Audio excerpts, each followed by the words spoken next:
Guys, welcome back to our channel. അപ്പോൾ ഇന്നത്തെ വീഡിയോയിൽ വിൻ്റർ ഹെയർ കെയർ ടിപ്സ് ആട്ടോ പറഞ്ഞുതരാൻ വേണ്ടിയിട്ട് പോകുന്നത്. അപ്പോൾ വീഡിയോയിലേക്ക് പോകുന്നതിന് മുന്നേ എൻ്റെ ചാനൽ ആദ്യമായിട്ടാണെന്നവരാണെങ്കിൽ ഇഷ്ടപ്പെട്ട് കഴിഞ്ഞാൽ സബ്സ്ക്രൈബ് ചെയ്ത് സപ്പോർട്ട് ചെയ്യുക. ഇൻസ്റ്റയിൽ ഫോളോ ചെയ്യാത്തവരുണ്ടെങ്കിൽ ഡിസ്ക്രിപ്ഷൻ ബോക്സിൽ ലിങ്ക് കൊടുത്തിട്ടുണ്ട്, കയറി ഫോളോ ചെയ്യാം കേട്ടോ. അപ്പോൾ നമുക്ക് എന്ത് ചെയ്യാൻ നേരെ വീഡിയോ കേട്ടോ. അപ്പോൾ ഗൈസ്, നമുക്ക് വിൻ്റർ സീസണിലാണ് കൂടുതലായിട്ടും ഹെയർ ഫോളും ബ്രേക്കേജും അതുപോലെ തന്നെ സ്പ്ലിറ്റ് എൻഡ്സ് ഡാൻഡ്രഫും ഒക്കെ കണ്ടുവരുന്നത്. ഇതിൻ്റെ കാരണം എന്താ വെച്ച് കഴിഞ്ഞാൽ ഡ്രൈ എയർ ആണ്, അതായത് വരണ്ട വാഴ. ഈ ഒരു ഡ്രൈ എയർ നമ്മളെ സ്കാൽപ്പിലുള്ള മോയ്സ്ചർ വലിച്ചെടുക്കുകയും നമ്മളെ സ്കാൽപ്പ് ഡ്രൈ ആക്കുകയും ചെയ്യും കേട്ടോ. സ്കാൽപ്പ് ഡ്രൈ ആകുമ്പോൾ ഓട്ടോമാറ്റിക്കായിട്ട് നമ്മുടെ ഹെയറും കൂടെ ഡ്രൈ ആവും. അങ്ങനെ നമുക്ക് ഹെയർ ഫോളും അതുപോലെ തന്നെ ഹെയർ പൊട്ടിപ്പോവുക, സ്പ്ലിറ്റൻസ് അങ്ങനെയൊക്കെ വരും. ഈ ഒരു ഹെയറും സ്കാൽപ്പൊക്കെ ഡ്രൈ ആകുമ്പോഴാണ് നമുക്ക് നമ്മളെ ഹെയറിൽ ഡാൻഡ്രഫ് വരുന്നത്. ഈ ഒരു ഡാൻഡ്രഫ് വന്നു കഴിഞ്ഞാൽ പിന്നെ പറയട്ടെ ഗൈസ്, ഭയങ്കര ഇച്ചിയും അതുപോലെ തന്നെ ഭയങ്കര ഇറിറ്റേഷൻസും അൺഹെൽത്തി ആയിട്ടുള്ള ഹെയറിലേക്ക് മാറും. ഈ ഒരു വിൻ്റർ സീസൺ എങ്ങനെ നമ്മുടെ ഹെയറിനെ എഫക്റ്റ് ചെയ്യുന്നത് നോക്കാം.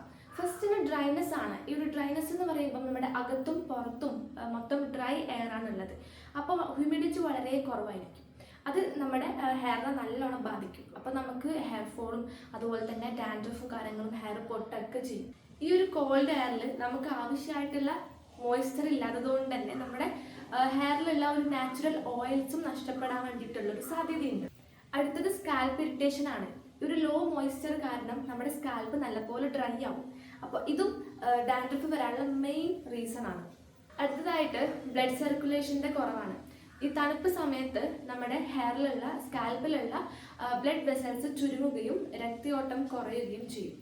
അപ്പോൾ ഇത് നമ്മുടെ ഹെയറിൻ്റെ ഗ്രോത്തിനെ നല്ലപോലെ ബാധിക്കും. അടുത്തതായിട്ട് നമ്മുടെ ഹെയർ എങ്ങനെ വിൻ്റർ സീസണിൽ ടേക്ക് കെയർ ചെയ്യാന്നുള്ളത് നോക്കാം. ഫസ്റ്റ് തന്നെ നല്ലോണം വെള്ളം കുടിക്കുക. ഈ നല്ലോണം വെള്ളം കുടിക്കുന്നത് വഴി നമ്മുടെ ഹെയറിലുള്ള ഒരു മോയ്സ്ചർ ഇമ്പ്രൂവ് ആവാൻ വേണ്ടിയിട്ട് ഹെൽപ്പ് ചെയ്യും, ബാലൻസ് ആവാൻ വേണ്ടിയിട്ട് ഹെൽപ്പ് ചെയ്യും. അതുപോലെ തന്നെ നമ്മുടെ ഡ്രൈ എയർ ആവുന്നത് നമുക്ക് കുറക്കാൻ വേണ്ടിയിട്ടും ഹെൽപ്പ് ചെയ്യും. നെക്സ്റ്റ് മോയ്സ്ചറൈസർ, ഷാമ്പൂ, കണ്ടീഷണറും കാര്യങ്ങളൊക്കെ ചെയ്യാം. ഈ ഒരു മോയ്സ്ചറൈസറും അതുപോലെ തന്നെ ഷാമ്പൂ, കണ്ടീഷണർ ഒക്കെ ചൂസ് ചെയ്യുമ്പം സൾഫേറ്റ് ഫ്രീ ആയിട്ടുള്ളത് ചൂസ് ചെയ്യാൻ വേണ്ടിയിട്ട് നോക്കാം. അതുപോലെ തന്നെ ഈ ഒരു red onion, tea tree oil, rice water അതുപോലത്തെ പ്രൊഡക്ട്സും കാര്യങ്ങളൊക്കെ ഹെയറിൻ്റെ ഗ്രോത്തിനെ ഇമ്പ്രൂവ് ചെയ്യാൻ വേണ്ടിയിട്ട് ഹെൽപ്പ് ചെയ്യും. അതുപോലെ തന്നെ ഹെയർ മാസ്ക് ഉണ്ടാക്കുക. Mashed avocado, honey, olive oil അല്ലെങ്കിൽ യോഗട്ടൊക്കെ യൂസ് ചെയ്തിട്ട് നല്ലപോലെ മിക്സ് ആക്കിയിട്ട് നമുക്ക് എന്ത് ചെയ്യാം, റൂട്ട് ടു എൻഡ് വരെ നമുക്ക് അപ്ലൈ ചെയ്ത് കൊടുക്കാം. ഒരു 20 to 30 മിനിറ്റ്സ് ഒന്ന് നമുക്കൊന്ന് ഡ്രൈ ആവാൻ വെക്കുക. അതിനുശേഷം നമുക്കത് കഴുകിക്കളയാം കേട്ടോ. നമുക്ക് വീക്ക്ലി വൺസ് ഒക്കെ യൂസ് ചെയ്യാം. അടിപൊളി പാക്കാണ്. അടുത്തതായിട്ട് നമ്മുടെ ഹെയർ ഓവറായിട്ട് വാഷ് ചെയ്യുന്നത് ഒഴിവാക്കുക. ഹെയർ ഓവറായിട്ട് വാഷ് ചെയ്യുമ്പോൾ ബ്രേക്കേജ് സംഭവിക്കും. അപ്പോൾ അതില്ലാതാക്കാൻ വേണ്ടിയിട്ട് വീക്ക്ലി 2 or 3 ടൈമൊക്കെ നമുക്ക് എന്ത് ചെയ്യാം, വാഷ് ചെയ്യാം. അടുത്തതാണ് സ്കാൽപ്പ് മസാജ്. നമുക്ക് എന്ത് ചെയ്യാം, സ്കാൽപ്പ് നല്ലപോലെ മസാജ് ചെയ്ത് കൊടുക്കാം. നമുക്ക് ഹോട്ട് ഓയിലൊക്കെ വെച്ചിട്ട് മസാജ് ചെയ്യാം കേട്ടോ. ഈ ഒരു സ്കാൽപ്പ് മസാജ് വഴി ബ്ലഡ് സർക്കുലേഷനൊക്കെ ഇമ്പ്രൂവ് ചെയ്യാൻ വേണ്ടിയിട്ട് പറ്റും. അതുപോലെ തന്നെ നമുക്ക് നാച്ചുറൽ ഓയിൽസ് യൂസ് ചെയ്യാൻ പറ്റും. ഈ ഒരു നാച്ചുറൽ ഓയിൽസ് യൂസ് ചെയ്യുന്നത് വഴി നമ്മുടെ ഹെയറിലുള്ള ഹൈഡ്രേഷനും കാര്യങ്ങളൊക്കെ ഇമ്പ്രൂവ് ആക്കാൻ വേണ്ടിയിട്ട് പറ്റും. വിൻ്റർ സീസണിൽ യൂസ് ആക്കാൻ പറ്റിയ കുറച്ച് നാച്ചുറൽ ഓയിൽസ് ഉണ്ട്. Coconut oil, almond oil, castor oil, അതുപോലെ തന്നെ ഒലിവ് ഓയിൽ. ഇതൊക്കെ യൂസ് ചെയ്യുമ്പം നമ്മുടെ ഹെയറിലുള്ള ഒരു എന്താ പറയുക, ഹൈഡ്രേഷനൊക്കെ ഇൻക്രീസ് ആക്കും. അതുപോലെ തന്നെ ഹെയർ നല്ലപോലെ ഹെൽത്തി ആവും, ഡാൻഡ്രഫ് ഒക്കെ കൺട്രോൾഡ് ആവും.